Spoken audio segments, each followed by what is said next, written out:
Hello student, आज हम लोग डिस्कस करेंगे unit ecology from NCERT booster. Total 4 chapter in this unit.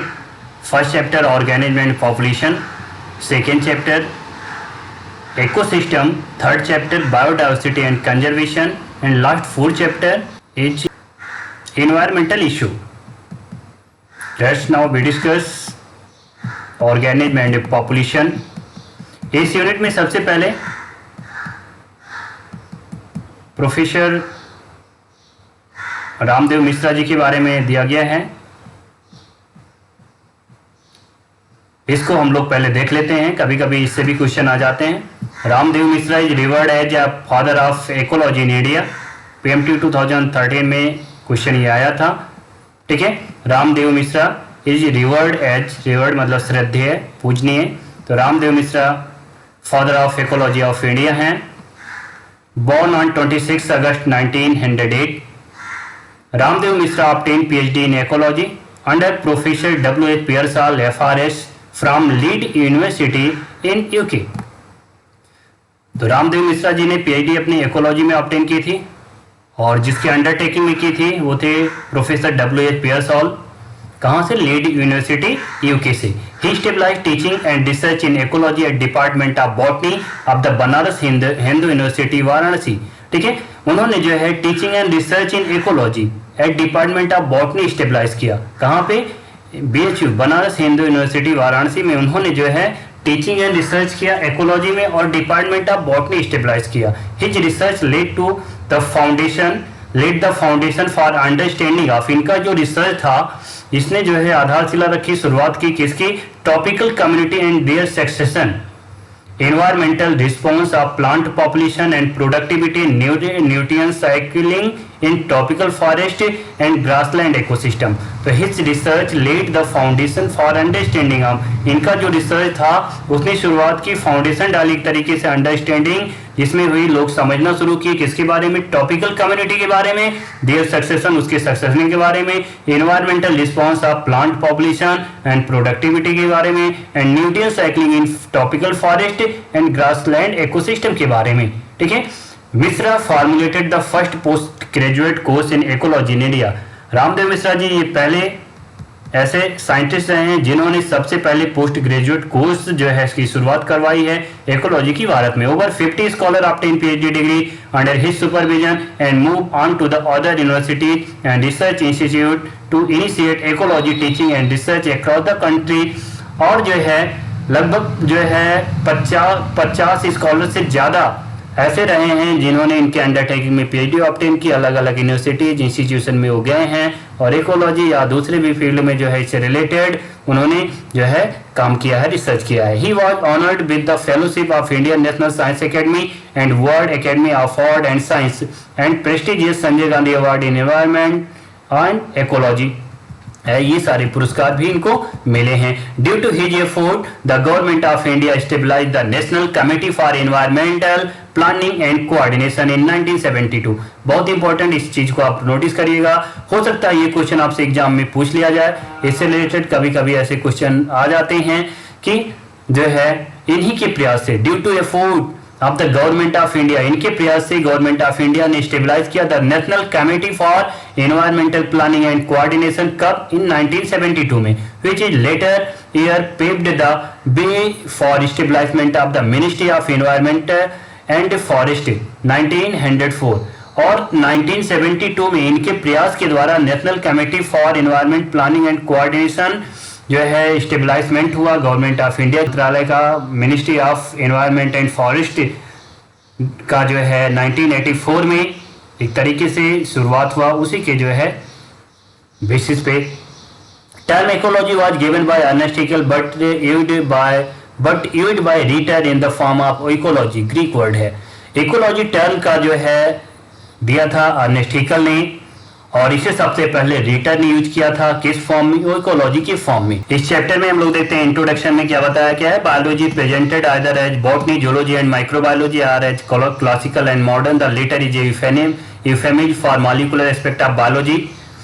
Luckily, we have many threads which weave the different area of biological information into a unified principle. इसमें आपको बता रहा है कि जो है बायोलॉजी को कई तरीके से जो है हम लोग देखते हैं, बॉटनी, जूलॉजी, माइक्रोबायोलॉजी, बहुत सारी ऐसी ब्रांचेज हैं और मॉलिक्यूलर एस्पेक्ट ऑफ बायोलॉजी के बारे में भी हम जो है सहज रूप से देखते हैं। सौभाग्य से अगर देखा जाए तो luckily we have many thread which weave the different area of biological information into unified principle. और अगर हम लोग देखते हैं यहाँ पे कि जो है जैसे हमारे पास बायोलॉजिकल इंफॉर्मेशन की बहुत सारी थ्रेड है, जैसे बहुत सारी ब्रांच को एज ए थ्रेड के फॉर्म में मानते हैं हम लोग, तो बायोलॉजिकल इंफॉर्मेशन की जो है बहुत सारी थ्रेड है, बहुत सारे थ्रेड के फॉर्म में है।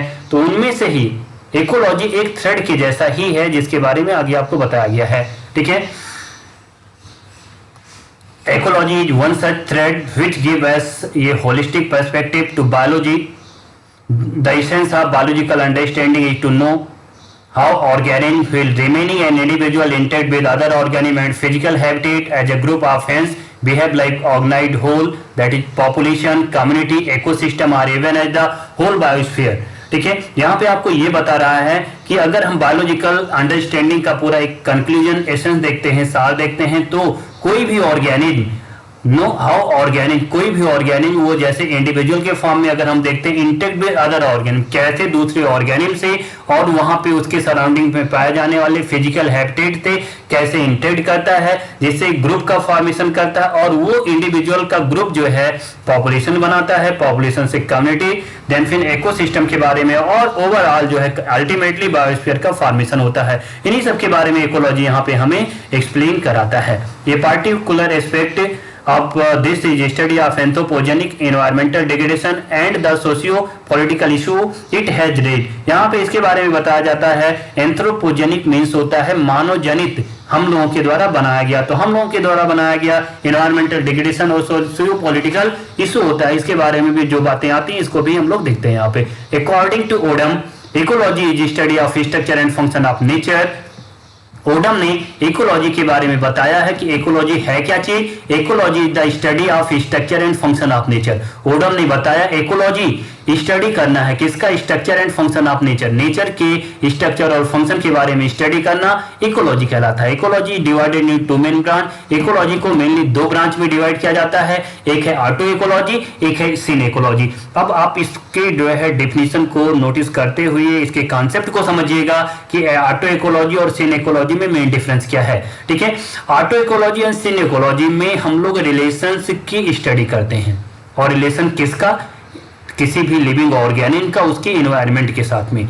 तो मोस्ट इंपॉर्टेंट है ऑटो इकोलॉजी और सिन इकोलॉजी को समझने के पहले, इस पढ़ने के पहले इस चीज को हम लोग नोटिस कर लेते हैं कि ऑटो इकोलॉजी और सिन इकोलॉजी है क्या चीज। तो इसमें हम रिलेशंस को स्टडी करते हैं, संबंधों का अध्ययन करते हैं, और वो रिलेशंस किसके बीच में है, वो रिलेशन लिविंग ऑर्गेनिज्म और उसके एनवायरनमेंट के बीच में है।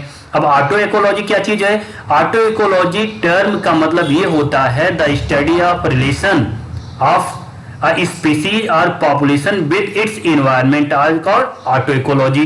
अगर कोई एक स्पीसीज या जो पॉपुलेशन है वो जो है अपने एनवायरनमेंट के साथ में उसके रिलेशन का स्टडी किया जाए तो ये कहलाता है ऑटो इकोलॉजी। सिन इकोलॉजी क्या है, study of relation of many species, variety of species that is community with its environmental synecology।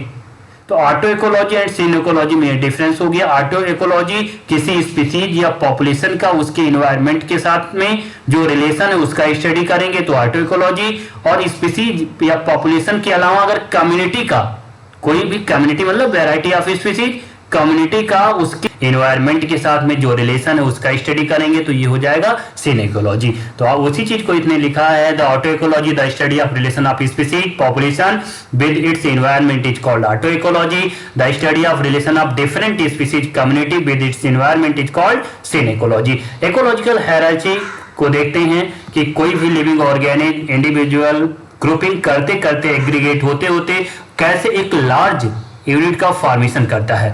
शुरुआत में अगर हम किसी इंडिविजुअल को देखते हैं तो एज ऑर्गेनिज्म है, और group of organism called population, group of variety of population aggregate form community, and community that is biotic component intact with their surrounding, abiotic component are called ecosystem, and ecosystem large ecosystem form biome, then biome से भी large जो है वो है biosphere.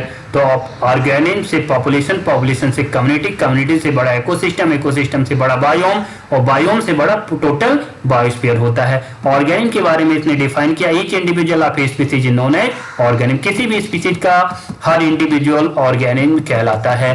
Population की बात करते हैं तो group of similar individual, same species है तो उसे हम पॉपुलेशन बोलेंगे। Sum total of population of same kind of organism constitute species. अगर हम सम टोटल करें किसका, किसी भी जो है सेम काइंड ऑफ ऑर्गेनिज्म का किसी पॉपुलेशन में, ठीक है, sum total of population of same kind of organism constitute species. AIPMT में 2008 में ये क्वेश्चन भी पूछा गया था।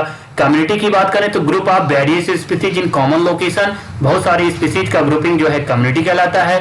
बायोम की अगर हम लोग बात करते हैं तो ग्रुप ऑफ बायोम का मैंने पहले बताया कि लार्ज इकोसिस्टम को ही हम लोग बोलते हैं बायोम। तो यहां पे बायोम के बारे में बताया गया group of different community intact with their surrounding abiotic component is called biome. यहां पे इस टर्म को जोड़ देना इंपॉर्टेंट है, यहां पे इस टर्म को आप जोड़ दीजिएगा जिससे आपको समझने में आसानी होगी कि जो है अगर यहां पे हम लोग देखें तो यहां पे आप कह सकते हैं interact with their surrounding habitat। तो इस टर्म को आप रिमाइंड करिएगा, इस चीज को समझिएगा, इंटरेक्ट विद, ठीक है, आप कह सकते हैं इंटरेक्ट विद देयर सराउंडिंग और हैबिटेट, रिमाइंड करेंगे।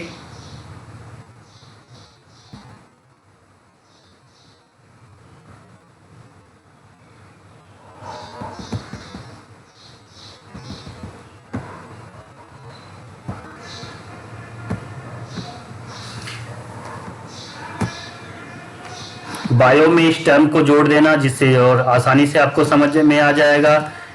कोई भी लिविंग, कोई भी जो है यहाँ पे आपको बता रहा है कम्युनिटी इंटरेक्ट विद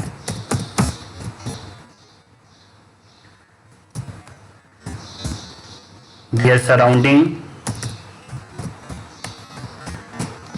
इसे हम बायोम बोलेंगे, ठीक है। तो biome group of different community is known as biome. तो group of different community interact with their surrounding are known as biome, ठीक है। अब निके की बात करते हैं, निके क्या चीज है तो इस चीज को भी आप यहाँ पे रिमाइंड करिएगा। निके it is specific part of habitat which is occupied by या species. It is a specific part of habitat which is occupied by a species including all available things, those are favorable factor for their better existence। तो अगर हम लोग यहाँ पे बात करते हैं निके क्या चीज है, निके ये स्पेसिफिक हैबिटेट, ये वो स्पेसिफिक हैबिटेट है जहाँ पे कोई लिविंग ऑर्गेनिज्म रहता है और अपनी सारी एक्टिविटी को परफॉर्म करता है और उसके लिए सारे फैक्टर जो भी फेवरेबल होते हैं उसे हम लोग बोलते हैं निके। तो निके जी specific habitat in which all living organism survive and perform their all activity are known as niche. तो निके स्पेसिफिक हैबिटेट है। इकोटोन की बात करें तो it is transitional zone between two biome where two community meet and integrate. तो अगर ecotone की बात करें तो ये ट्रांजिशनल जोन है, that is a link point है जहां पे कोई दो बायोम मिलता है। जैसे हम एग्जांपल से बता दें, जैसे कोई लैंड एरिया है और एक्वाटिक हैबिटेट है, तो वो जगह लैंड और एक्वाटिक के बीच में जो मार्सी एरिया है, दलदल वाली जगह है, उसको हम लोग इकोटोन कह सकते हैं, ठीक है। तो ये इकोटोन हो गया। एज इफेक्ट की बात करें, edge effect is presence of higher diversity at the function of territories of two different habitat is called edge effect. Territories मतलब होता है वो जो है क्षेत्रीय, वो एरिया, वो क्षेत्रीय एरिया, ठीक है। तो वो जो है इसमें एज इफेक्ट में is presence of higher diversity. Edge effect में हायर डाइवर्सिटी, जहां पे बहुत ज्यादा डाइवर्सिटी पाई जाती है, कहां पे, एट फंक्शन ऑफ टेरिटरीज, किसी भी जो है क्षेत्रीय एरिया में या बाउंड्री पे या किनारे पे जो है जहां पे हायर डाइवर्सिटी पाई जाती है जो अलग अलग हैबिटेट में, उसे हम लोग बोलते हैं एज इफेक्ट। तो edge effect is presence of higher diversity at the function of territories of the two different habitat is called edge effect. ये भी क्वेश्चन पीएमटी में पूछा गया था। फिर it is change in population और community structure that occur at the boundary up to और more habitat. दूसरे टर्म में भी एज इफेक्ट को यहाँ बताया गया है। It is change in population, population में अगर कोई चेंजेज होता है या कम्युनिटी में कोई चेंजेज होता है, पॉपुलेशन या कम्युनिटी के स्ट्रक्चर में जो कोई चेंजेज होता है that occur at boundary up to और मोर हैबिटेट, जो दो अलग अलग हैबिटेट के बाउंड्री पे पाई जाती हैं, अगर उसकी कम्युनिटी या पॉपुलेशन में जो स्ट्रक्चर में जो चेंजेज होते हैं उसी को बोलते हैं एज इफेक्ट। ठीक है, रिमाइंड करिएगा। Our living world is fascinating, diverse and amazingly complex. We can try to understand its complexity by investigating process at various level of biological organization which start at micro molecular level और सब microscopic molecular level। हमारा living world जो है ये complex है, amazingly complex है, और अगर हम इसकी कॉम्प्लेक्सिटी को समझने का प्रयास करते हैं तो इसकी शुरुआत हम करेंगे माइक्रो मॉलिक्यूलर लेवल या सब माइक्रोस्कोपिक मॉलिक्यूलर लेवल से। There are 8 level of biological organisation from micro molecule to biome. अगर हम माइक्रो मॉलिक्यूल से बायोम तक जाते हैं तो टोटल बायोलॉजिकल ऑर्गेनाइजेशन को हम 8 लेवल में डिस्क्राइब कर सकते हैं, जिसका पहला है माइक्रो मॉलिक्यूल आपस में जो है एग्रीगेट होकर लिविंग मैटर का फॉर्मेशन करता है, जिसके चारों तरफ मेम्ब्रेन बन जाती है। ओरिजिन ऑफ लाइफ में आपने देखा होगा। और जो है जो पहला स्ट्रक्चर लिविंग स्ट्रक्चर बनता है वो सेल है। सेल आपस में एग्रीगेट होकर टिश्यू का फॉर्मेशन करते हैं, टिश्यू आपस में एग्रीगेट होकर ऑर्गन का फॉर्मेशन करता है, ऑर्गन आपस में एग्रीगेट होकर इंडिविजुअल ऑर्गेनिज्म बनाता है, इंडिविजुअल ऑर्गेनिज्म का ग्रुप जो है पॉपुलेशन कहलाता है, पॉपुलेशन का ग्रुप कम्युनिटी कहलाता है, कम्युनिटी जब एबायोटिक कंपोनेंट के साथ में इंटैक्ट होता है तो इकोसिस्टम बनाता है, और लार्ज इकोसिस्टम को हम लोग बायोम बोलते हैं। तो टोटल 8 लेवल है बायोलॉजिकल ऑर्गेनाइजेशन करते समय। अगर हम शुरुआत करते हैं माइक्रोमॉलिक्यूल से बायोम तक जाते हैं तो at any level of biological organization we can ask two type of question. For example, when we hear the bulbul singing early morning in the garden, we may ask how does the bird sing और why does the bird sing. The how type question seek the mechanism behind the process, while the why type question seek the significance of the process। how type question हमें बताएगा mechanism के बारे में, why type question हमें बताएगा significance के बारे में। For the first question in our example, the answer might be in term of the operation of the voice box and the vibrating bone in the bird। अगर आप प्रयास करें जो है देखने का कि जो है मैकेनिज्म क्या है, जो बर्ड बोलती है, सिंगिंग करती है, तो उसमें जो है जो पहला क्वेश्चन था वो वॉइस बॉक्स और वाइब्रेटिंग बोन के जो है ऑपरेशन के बारे में, मैकेनिज्म के बारे में बताता है। The second question, the answer may lie in the bird need to communicate with its mate during breeding season. Why type question की अगर हम बात करें तो जो सिग्निफिकेंस बताता था बर्ड जो है क्यों बोलता है, तो इसका रीजन है कि वो कम्युनिकेट करना चाहता है अपने जो है सहयोगी के साथ में, जो भी उसका जो है अगर मेल है तो फीमेल के साथ में, फीमेल है तो मेल के साथ में, जिससे ब्रीडिंग सीजन में मेटिंग कर सके, सेक्सुअल रिप्रोडक्शन परफॉर्म कर सके। When you observe nature around you with a scientific frame of mind, you will certainly make up with many interesting questions of both type. Why are night blooming flower generally white? How does the bee know which flower has nectar? Why does cactus have so many thorns? How does the chicks recognize their own mother? And so on। अगर इसी तरीके से देखें तो बहुत सारे question आपके सामने आते रहेंगे और आप उसको डिस्कस कर। Ecology basically concern with 4 level of biological organisation, organism, population, community and biome. अगर इकोलॉजी देखें तो यहाँ पे जो है ये संबंधित है total 4 level of biological organisation से। पहला है organism, then population, then community, then biome. ऊपर हम लोग इसके बारे में डिस्कस कर चुके हैं। अब देखते हैं फॉर्मेशन ऑफ बायोम के बारे में। अब यहाँ पे सबसे इंपॉर्टेंट बात है कि कोई भी बायोम का फॉर्मेशन कैसे होता है, उसके लिए रिस्पॉन्सिबल फैक्टर कौन से हैं। टोटल यहाँ पे टोटल 6 बायोम के बारे में डिस्कस किया गया है। आगे जो है बायोम के फॉर्मेशन के बारे में डिस्कस करने के पहले हम लोग यहाँ पे अगर एक बार देख लें कि कौन कौन से बायोम हैं, तो जो है एक बायोम आपको डेजर्ट मिलेगा, देन आपको जो है ग्रासलैंड मिलता है, देन आपको मिलेगा tropical forest, then temperate forest, then coniferous forest आपको मिलेगा, और एक मिलेगा आर्कटिक एंड एल्पाइन टुंडा की हम लोग यहाँ पे बात करेंगे। ठीक है, तो टोटल आपको जो है यहाँ पे 6 बायोम हैं दिखाए जाते हैं अर्थ सरफेस पे, और जो है इनका फॉर्मेशन कैसे होता है, इसके लिए रिस्पॉन्सिबल फैक्टर कौन है, इस चीज को समझना बहुत ही इंपॉर्टेंट है। ठीक है, अब देखते हैं कौन कौन से इसके लिए इंपॉर्टेंट फैक्टर होते हैं, इस चीज को हम लोग यहाँ पे रिमाइंड करेंगे। देखते हैं यहाँ पे आपको इसके बारे में ये बताएगा। Formation of biome, the rotation of our planet around the sun and the tilt of its axis cause annual variation in the intensity and duration of temperature resulting in distinct season। अब आपने पहले से इसको समझ के रखा होगा, पढ़ के रखा होगा। रोटेशन ऑफ आवर प्लेनेट, हमारे जो है हमारा प्लेनेट अर्थ सूर्य के सन के चारों तरफ रोटेट करता है और अपनी एक्सिस पे झुका हुआ भी है, ठीक है। Rotation of our planet around sun and the tilt, tilt mean होता है झुका हुआ, ऑफ इट्स एक्सिस, तो हमारा अर्थ प्लेनेट सन के चारों तरफ रोटेट करता है और अपनी एक्सिस पे टिल्ट है, झुका हुआ है, जो कॉज करता है annual variation in the intensity and duration of temperature. Intensity में और टेम्परेचर के ड्यूरेशन में एनुअल वेरिएशन कॉज करता है। तो हमारे अर्थ प्लेनेट का सन के चारों तरफ रोटेट करने से और अपनी एक्सिस पे झुके होने से इंटेंसिटी और ड्यूरेशन ऑफ टेम्परेचर में एनुअल वेरिएशन कॉज होता है, जिसके कारण से डिस्टिंक्ट सीजन का फॉर्मेशन होता है, रिजल्टिंग इन डिस्टिंक्ट सीजन। बहुत ही इंपॉर्टेंट है, इसे आप रिमाइंड करिएगा कि डिस्टिंक्ट सीजन का फॉर्मेशन कैसे होगा। तो उसके लिए रिस्पॉन्सिबल है हमारे अर्थ प्लेनेट का सन के चारों तरफ रोटेट होना और अपनी एक्सिस पे टिल्ट होना। उसके कारण से इंटेंसिटी और ड्यूरेशन ऑफ टेम्परेचर में एनुअल वेरिएशन होता है, जिसके कारण से अल्टीमेटली डिस्टिंक्ट सीजन का फॉर्मेशन होता है। आगे हम लोग देखते हैं, these variation together with annual variation in precipitation account for the formation of major biomes such as desert, rain, forest and tundra। Precipitation term को पहले हम लोग देख लेते हैं, फिर पॉइंट को समझते हैं। प्रेसिपिटेशन का मतलब है, remember precipitation include both rain and snowfall. तो प्रेसिपिटेशन का मतलब यहाँ पे क्या हो गया, रेनफॉल एंड स्नोफॉल दोनों को इंक्लूड किया जाता है प्रेसिपिटेशन में। अब आपने ऊपर जो भी देखा डिस्टिंक्ट सीजन का फॉर्मेशन होता है, जो भी वेरिएशन होते हैं, ये वेरिएशन एनुअल वेरिएशन के साथ में और उसमें precipitation that is rainfall snowfall को इंक्लूड करते हुए, दैट इज डिस्टिंक्ट सीजन का फॉर्मेशन होना, एनुअल वेरिएशन के साथ में प्रेसिपिटेशन को भी इंक्लूड करते हुए, रेनफॉल और स्नोफॉल को भी इंक्लूड करते हुए मेजर बायोम का फॉर्मेशन होता है, ठीक है। तो अगर आपसे क्वेश्चन पूछ लिया जाए मेजर बायोम का फॉर्मेशन कैसे होता है, तो आप पहले सबसे पहले तो ये रिमाइंड करिए कि हमारे अर्थ प्लेनेट का सन के चारों तरफ रोटेट होने से और अपने एक्सिस पे टिल्ट होने से इंटेंसिटी और ड्यूरेशन ऑफ टेम्परेचर में एनुअल वेरिएशन होता है, जिससे अल्टीमेटली डिस्टिंक्ट सीजन बनते हैं। और ये जो है अलग अलग सीजन बनना, दैट इज ये सारे वेरिएशन, ये सारे एनुअल वेरिएशन प्रेसिपिटेशन, रेनफॉल और स्नोफॉल के साथ में जो है इंक्लूड होते हुए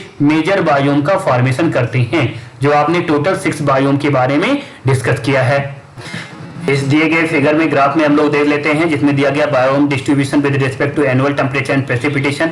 हॉरिजॉन्टल एक्सिस पे मीन एनुअल प्रेसिपिटेशन दिया गया है, जिसका डेटा सेंटीमीटर में दिया गया है, और वर्टिकल एक्सिस में आपको दिखाया गया है मीन एनुअल टेम्परेचर, जो ऑन सेंटीग्रेड में दिया गया है, ठीक है। और इसी जो है लेंथ को देखते हुए हम मेजर करते हैं कि mean annual temperature, mean annual precipitation कितना होता है।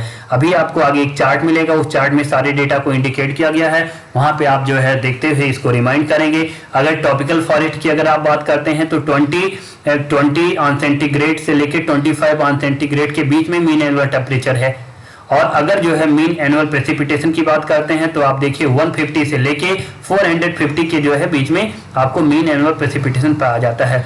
तो ये हॉरिजॉन्टल एक्सिस पे आएगा, वर्टिकल एक्सिस पे हमें बताएगा इसका जो है टेम्परेचर, और हॉरिजॉन्टल एक्सिस पे हमें बताया जाएगा इसके बाद जो है प्रेसिपिटेशन जो है कौन सा प्रेसिपिटेशन, मीन एनुअल प्रेसिपिटेशन के बारे में बताया जाएगा, ठीक है। अब हम लोगों ने यहाँ पे देखा कि मेजर बायोम का फॉर्मेशन कैसे होता है। मेजर बायोम के बाद में हम लोग देखते हैं कि हर बायोम में अलग अलग तरीके के हैबिटेट पाए जाते हैं, वो हैबिटेट कैसे बनते हैं।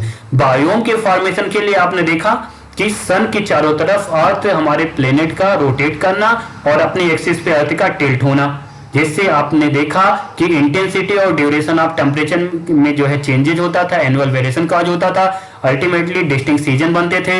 और उसके साथ में अगर जो है हम इस सारे वेरिएशन के साथ में प्रेसिपिटेशन मिलाते थे तो बड़े बड़े बायोम का फॉर्मेशन होता था। अब अगर हम यहाँ पे देखें कि बायोम के साथ साथ में हैबिटेट का फॉर्मेशन कैसे होता है, तो इसके लिए सबसे इंपॉर्टेंट है regional and local variation. Regional and local variation within each biome lead to formation of wide variety of habitat। आप यहाँ पे नोटिस करिएगा, अगर आपसे क्वेश्चन पूछ लिया जाए कि हैबिटेट का फॉर्मेशन कैसे होता है, तो रीजनल एंड लोकल वेरिएशन, क्षेत्रीय और आसपास सराउंडिंग में होने वाले वेरिएशन हर बायोम में वाइड वैरायटी ऑफ अलग अलग हैबिटेट का फॉर्मेशन करते हैं। तो हम कह सकते हैं एक बायोम में जो है एक से ज्यादा हैबिटेट हो सकते हैं on the basis of regional and local variation. ठीक है, अब आगे वाले टर्म को हम नोटिस करते हैं। रेन बूस्टर में कुछ पॉइंट यहाँ पे बताया गया है। ट्रॉपिकल रेन फॉरेस्ट के बारे में यहाँ पे डिस्कस किया है इसने। Tropical rain forest having average precipitation in all month. अगर हम ट्रॉपिकल रेन फॉरेस्ट की बात करते हैं तो हर मौसम में यहाँ पे एवरेज प्रेसिपिटेशन होता है, that is not dry season. Tropical rain forest में कोई भी ड्राई सीजन नहीं होता। It contain maximum productivity and biodiversity, और ट्रॉपिकल रेन फॉरेस्ट में मैक्सिमम प्रोडक्टिविटी और बायोडाइवर्सिटी पाई जाती है। टुंड्रा, आर्कटिक और अल्पाइन टुंड्रा में जो टुंड्रा टर्म था उसका टुंड्रा का मतलब होता है ट्रीलेस। टुंड्रा का मतलब हो जाएगा ट्रीलेस। इसका मतलब वैसे उस वेजिटेशन में बड़े लार्ज ट्री नहीं पाए जाएंगे। दैट इज वेजिटेशन होगा कैसा, contain dwarf, shrub, grasses, lichen and mosses पाए जाएंगे। डेजर्ट की बात करते हैं, कभी कभी कुछ क्वेश्चन डेजर्ट का नाम देके पूछ लेता है कि ये डेजर्ट कहाँ पे पाया जाता है। तो यहाँ पे इंडिकेट किया गया सहारा डेजर्ट, आपने सुना होगा, in north Africa. Thar desert in western Asia and Gobi desert in Asia में पाया जाता है। ग्रासलैंड का नाम देके भी क्वेश्चन आपसे पूछ लेता है, तो आप देखिएगा प्रेरीज इन नॉर्थ अमेरिका में पाया जाता है, पैम्पास ग्रासलैंड इन साउथ अमेरिका में, स्टेपीज ग्रासलैंड इन रशिया में पाया जाता है। कोनीफेरस फॉरेस्ट को एक नाम और दिया जाता है जिसे टैगा भी बोला जाता है। उधर जो आपने फिगर देखा था, बायोम का चार्ट देखा था, ग्राफ, उसमें जो है यहाँ पे उससे related mean annual temperature, mean annual precipitation का जो है डेटा एक साथ में लिखा गया है। ये डेटा है on the basis of NCERT figure 13.1 के बेसिस पे। देखिएगा डेजर्ट का मीन एनुअल टेम्परेचर दिखाया गया 5 on centigrade to 22 on centigrade. Mean annual precipitation 10 centimetre to 50 centimetre. Data को आप रिमाइंड करिएगा। ग्रासलैंड का मीन एनुअल टेम्परेचर दिखाया गया 0 on centigrade to 25 on centigrade. Mean annual precipitation दिखाया गया 25 on centimetre to 100 centimetre. Tropical forest दिखाया गया है 20 ऑन सेंटीग्रेड से लेके 25 on centigrade mean annual temperature. Mean annual precipitation 150 centimetre to 420 centimetre है। टेम्परेट फॉरेस्ट में मीन एनुअल टेम्परेचर दिखाया गया 10 on centigrade to 22 on centigrade. Mean annual precipitation यहाँ दिखाया गया 60 centimetre to 220 centimetre. Coniferous forest में मीन एनुअल टेम्परेचर दिखाया गया -1 on centigrade to 13 on centigrade, जबकि mean annual precipitation coniferous forest का दिखाया गया 50 centimetre to 250 centimetre. And arctic and alpine tundra में मीन एनुअल टेम्परेचर दिखाया गया -11 on centigrade to 1 on centigrade, और मीन एनुअल प्रेसिपिटेशन दिखाया गया 10 सेंटीमीटर टू 120 सेंटीमीटर। कुछ पॉइंट और भी आपको बताए गए हैं यहाँ पे जो कंपेयर कराया गया है हर जो है बायोम के बारे में। देखते हैं, in all biome grass land is showing maximum range of mean annual temperature. अगर जो है सारे के सारे 6 के 6 बायोम में हम देखें तो ग्रास लैंड में maximum range of mean annual temperature है जो कितना है 0 on centigrade to 25 on centigrade. Arctic and alpine tundra की बात करें तो इसमें सबसे कम लोएस्ट मीन एनुअल टेम्परेचर है कितना -11 on centigrade to 1 on centigrade. तो कभी कभी कंपेयर करके भी क्वेश्चन पूछ लेता है कि maximum mean annual temperature grass land में, तो minimum lowest mean annual temperature कहां हो जाएगा, आर्कटिक एंड अल्पाइन टुंड्रा में। डेटा जरूर याद रखिएगा। Tropical forest showing maximum range of annual precipitation, सबसे ज्यादा एनुअल प्रेसिपिटेशन ट्रॉपिकल फॉरेस्ट में होता है 150 सेंटीमीटर टू 400 सेंटीमीटर जो है सबसे ज्यादा mean annual precipitation tropical forest में 150 टू 420 सेंटीमीटर। अगर बात करें सबसे कम जो है मीन एनुअल प्रेसिपिटेशन है तो कहां पे है, डेजर्ट में है 10 centimetre to 50 centimetre. Tropical rain forest has highest density of organic in world. ये भी क्वेश्चन AIPMT 1999 में पूछा गया था कि ट्रॉपिकल रेन फॉरेस्ट में सबसे ज्यादा हाईएस्ट डेंसिटी, मैंने ऊपर भी अभी डिस्कस किया कि highest density and productivity tropical rain forest में ही पाई जाती है। हमारे इंडिया में ऐसे कौन से ट्रॉपिकल रेन फॉरेस्ट हैं, इसके भी क्वेश्चन पूछे गए हैं। आसाम, अंडमान एंड वेस्टर्न घाट are tropical rain forest of India. Data जरूर रिमाइंड रखिएगा। अब नेक्स्ट टर्म आता है niche overlap. Resource sharing between two species is known as niche overlap. कोई भी दो स्पीसीज किसी भी रिसोर्स को अगर शेयर करता है तो उसे जो है बोला जाता है निकी ओवरलैप। इससे हम आपको एग्जांपल से बताते हैं। जैसे किसी भी एरिया में हम लोग रहते हैं, मान लीजिए आसपास में कोई एक लेक है, उस लेक के वाटर को हम लोग यूटिलाइज करते हैं, और एक दूसरी स्पीसीज मान लीजिए उस एरिया में पाए जाने वाली हिरन भी उस वाटर को जो है इनटेक करती है, लेती है। तो उस रिसोर्स वाटर, लेक के वाटर जो रिसोर्स है उसके लिए हम और जो हम लोग, हमारी स्पीसीज और जो है वहां पे पाए जाने वाले हिरन की स्पीसीज, दोनों उस जो है रिसोर्स को शेयर करते हैं। तो ये क्या हो गया, निकी ओवरलैप। ठीक है, याद रखेंगे निके ओवरलैप हो गया। आगे देखते हैं निके डाइवर्सिटी क्या है। निके diversity is abundance of species population, कोई भी स्पीसीज पॉपुलेशन उसकी जो एबंडेंस है वहां पे बहुतायत है पाया जाते हैं, उसे बोलते हैं निके density. On planet Earth, life exists not just in a few favorable habitat, but even in extreme and harsh habitat like कि अर्थ प्लेनेट पे जो भी लिविंग ऑर्गेनिज्म रहते हैं केवल जो है वो फेवरेबल कंडीशन में ही नहीं रहते, कुछ लिविंग ऑर्गेनिज्म ऐसे भी हैं जो अत्यधिक एक्सट्रीम हार्श हैबिटेट बड़ी ही कॉम्प्लेक्स जटिल अवस्था में रहते हैं जहां पे जो है नॉर्मल स्टेज में रहना पॉसिबल नहीं है। कुछ एग्जांपल आपको यहाँ बताएगा एक्सट्रीम हैबिटेट हार्श हैबिटेट कौन से हैं, जैसे स्कोर्चिंग राजस्थान डेजर्ट, स्कोर्चिंग मतलब झुलसाने वाला राजस्थान डेजर्ट जहां पे कभी कभी टेम्परेचर 50 सेंटीग्रेड के ऊपर भी है, वहां पे भी ऐसे झुलसाने वाले हैबिटेट में भी लिविंग ऑर्गेनिज्म रहते हैं। Rain soaked Meghalaya forest, rain soaked मतलब जहां हमेशा बरसात होती रहती है, ज्यादातर मौसम में बरसात होती रहती है, रेनफॉल प्रेसिपिटेशन मैक्सिमम है, वहां पे भी लिविंग ऑर्गेनिज्म पाए जाते हैं। डीप ओशियन टेंचेड, टेंचेड मतलब खाई होता है, गहरी समंदर में जो है खाइयों में भी लिविंग ऑर्गेनिज्म पाए जाते हैं। टोरेंशियल स्ट्रीम, टोरेंशियल मतलब होता है प्रचंड बहुत ही तीव्र, स्ट्रीम मतलब प्रवाह बहुत ज्यादा तेजी से फ्लो बहने वाले वाटर में भी लिविंग ऑर्गेनिज्म पाए जाते हैं। परमाफ्रोस्ट, परमाफ्रोस्ट मतलब टर्म का मतलब होता है कि ऐसा सॉइल जहां पे जो है स्नो बर्फ जो है एक मोटे परत के फॉर्म में हमेशा जमी रहती है, ऐसे सॉइल को बोलते हैं परमाफ्रोस्ट। तो permafrost snow laden that is soil remain below freezing point, polar region में ऐसी जगह होती है, ऐसी जगह पे भी लिविंग ऑर्गेनिज्म पाए जाते हैं। नेक्स्ट है high mountain top, high mountain top पे भी लिविंग ऑर्गेनिज्म मिलते हैं। थर्मल स्प्रिंग, गर्म पानी के झरने में भी लिविंग ऑर्गेनिज्म रहते हैं। स्टिंगिंग कंपोस्ट पिट, जहां पे ऑर्गेनिक फर्टिलाइजर बनाए जाते हैं, गड्ढे में जो है ऑर्गेनिक फर्टिलाइजर बनाते हैं, वहां पे भी जो है लिविंग ऑर्गेनिज्म पाए जाते हैं। टू नेम फ्यू, यहाँ पे कुछ ऐसे नाम दिए गए हैं। तो टोटल ये 8 नेम है जिसको आप रिमाइंड रखिएगा, ऐसे जो है एक्सट्रीम हार्श हैबिटेट है जहां पे लिविंग ऑर्गेनिज्म पाए जाते हैं। ये सारे लिविंग ऑर्गेनिज्म के लिए फेवरेबल नहीं है, यहाँ पे कुछ ही स्पेसिफिक ऑर्गेनिज्म पाए जाएंगे जो वहां पे एडाप्टेड होते हैं। इवन और intestine is a unique habitat for 100 of species of microbe, ऐसे ही हमारा इंटेस्टाइन लगभग सैकड़ों माइक्रोब के वहां पे रहते हैं, रहने की जगह होता है। ठीक है, यहाँ पे मेजर बायोम के फिगर को भी दिखाया गया है। ए में आपको दिखाया गया है ट्रॉपिकल रेन फॉरेस्ट के बारे में, बी में आपको दिखाया गया डेसिड्यूस फॉरेस्ट के बारे में, सी में दिखाया गया है डेजर्ट और डी में दिखाया गया है सी कोस्ट के बारे में। आप जो है फिगर को देखिएगा और रिमाइंड करिएगा टर्म को। यहाँ पे क्वेश्चन पूछे गए हैं, what are the key element that lead to so much variation in the physical and chemical condition of different habitat. वो अब यहाँ पे इस क्वेश्चन को आप समझिएगा, इंपॉर्टेंट क्वेश्चन, यहाँ से रिलेटेड क्वेश्चन एग्जाम में आ सकता है। What are the key element that lead to so much variation in the physical and chemical condition of different habitat.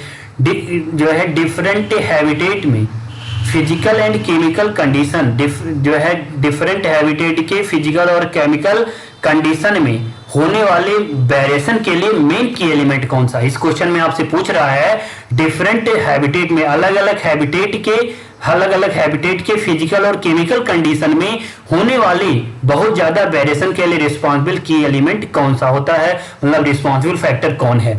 तो इसके लिए सबसे रिस्पॉन्सिबल फैक्टर जो दिया गया है होता है temperature, water, light and soil. The most important one key are temperature, water, light and soil.